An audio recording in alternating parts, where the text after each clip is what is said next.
walls in the city of Cusco in Peru called Saskatchewan. Oh, fucking what? Saskatchewan.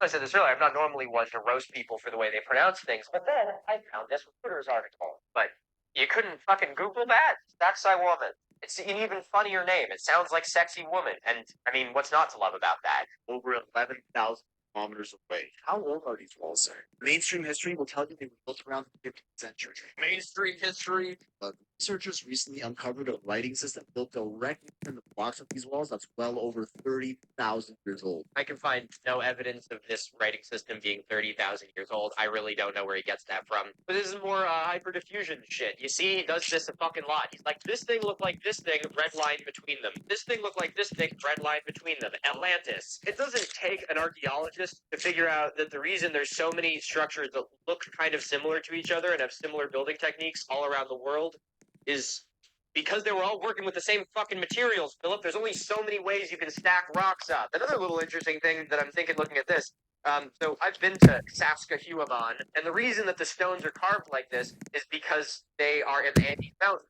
So it's an active tectonic zone, so there's a lot of earthquakes up there. So the Incans, being, very skilled and not taught by Atlanteans, taught by themselves, figured out how to make their stones almost like giant Lego bricks, so they all kind of fit together in these weird ways. That way, when there is an earthquake, the stones don't all come down. When the conquistadors showed up and decided to, rape and pillage everything, they built their structures, and their structures, they sucked shit. And so when the earthquakes happened, they all fell over. And they were absolutely furious that all the Incan structures were standing while their homes collapsed around them. Now, a little similarity I'm noticing here is he talks about the Pyramid of Hellinikon, and I don't know as much about that one as I do about Saskatchewan, but I also do happen to know that their homes collapsed around them. Now, a little similarity I'm noticing here is he talks about the Pyramid of Hellinikon, and I don't know as much about that one as I do about Saskatchewan, but I also do happen to know that it's a little bit of a tectonically active area around Greece as well. So you think maybe two groups of people who were very in tune with their environment knew how to make structures that would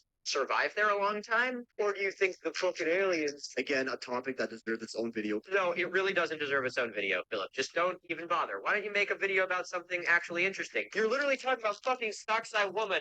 It's on its own is like just a fascinating archaeological site, and you literally can't even talk about it without making shit up. Like, talk about the history of it. Actually, you know what? No, Philip, please don't talk about the history of Woman, because again, I was just there. I will be releasing a full video of me actually on site telling you the facts about Woman, without all this bullshit laced into it. This exact method is also found on a site called Ahu Vinapu, close to Easter Island, older than even their legendary Moai heads, as well as Capri's Valley Temple in Egypt. These methods are identical. Philip, you're looking at rectangular rock. How many different fucking ways do you think there are to stack up rock? Please tell me you are not this stupid. Literally, what, like cylinders? You think like spheres or something stacked up? Like every shape that a rock can be and not fall off of the rock under it, humans have built something like that. You are reading into this so much. Holy fuck. How did our ancient ancestors figure out these identical building techniques independent of each other when we still have no idea how they did it to this day? We do know how they did it, Philip. We know how they did it. Why don't you fucking Google this shit? Maybe you should take a page out of the Google Debunkers book and you can go do some debunking yourself. Or just start. Take a look at these ancient artifacts from Bolivia, Turkey, Indonesia, and Easter Island. 4 separate corners of the world, all with identical carvings and artistic styles used. Who's your dealer? This dude has got, like, tripping fucking stack. I'm not even this dumb when I'm tripping. Those don't look anything like each other, Philip. I like how he says identical carvings here, because he knows that if he said, look at all these statues of humans from around the world, it would sound really dumb. These are not remotely identical, and you have to be actually cussed to think that there's a similarity between these. Again, they are about as different as humanly possible. The eyes are different, the positions are different. All 4 of these are just depictions of humans on, like, rectangular stone bases. How many fucking ways do you think you can do this? I really love the thing that conspiracy theorists talk about, where they're like, look where the hands are, and the hands are like here or here, or something like that. Do you have any fucking idea how hard it would be to carve a 3-dimensional hand? Like, it's not the statue of David, it's a rectangular piece of stone, and they have to put the hands on it somewhere, so of course they're all gonna kind of look the same, What are the ways that you hold your hands against your body? You could hold them like this, you could hold them down by your side like this. What are the other ones? Oh, look, that's kind of all of them, down by your side or like this. Philip, as pissed as I am that you are willing to just lie to 1.5 million people on the internet in order to get clicks, I actually take a little bit of solace in it because I really want to believe that you are not stupid enough to actually believe this yourself. If you think that having multiple civilizations making multiple different looking statues of people around the world is evidence of a lost advanced civilization, you're the sheep. You are the sheep. I know it sounds crazy, but you'd be surprised. Ancient lasers. Okay, fuck off. Ancient fucking lasers.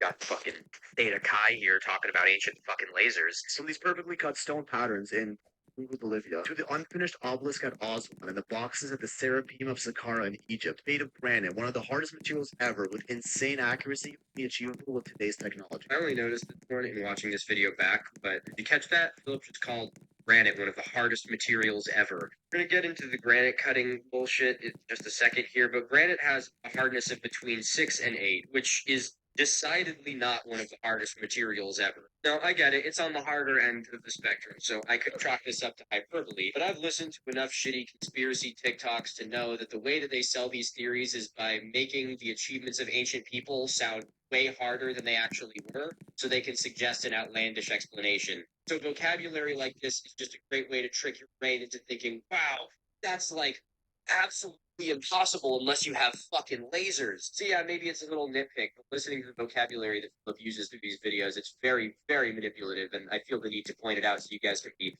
aware of it as you start to come across it yourself. To put that in perspective, you know what has a hardness of around 7, right at the middle of the hardness spectrum for granite?